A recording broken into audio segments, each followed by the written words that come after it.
Sur la question des relations entre les États arabes et Israël, le Maroc occupe une position très singulière.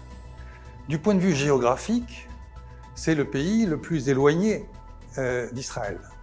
Mais du point de vue de l'histoire, il en est sans doute le plus proche. Pourquoi? Parce que le Maroc a toujours eu une relation très forte avec la communauté juive, avec les Juifs du Maroc. Et ces Juifs du Maroc ont émigré en Israël dans les années 50, dans les années 60, tout en conservant d'étroits liens avec le royaume, sur le plan culturel par exemple, et puis sur le plan familial. Bref, il y a 1001 liens qui unissent les Juifs installés en Israël et le royaume du Maroc. Cette communauté juive d'origine marocaine en Israël est aujourd'hui très importante.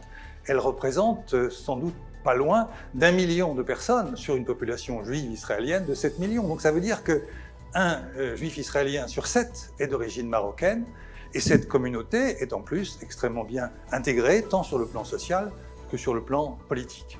Donc dans cette problématique, la normalisation entre le Maroc et Israël va permettre de renforcer et d'officialiser ces liens qui sont, je le répète, très anciens et très forts. Donc c'est très important pour la communauté juive et donc pour le Maroc, puisque cette dimension juive marocaine est une composante très importante de l'identité du royaume.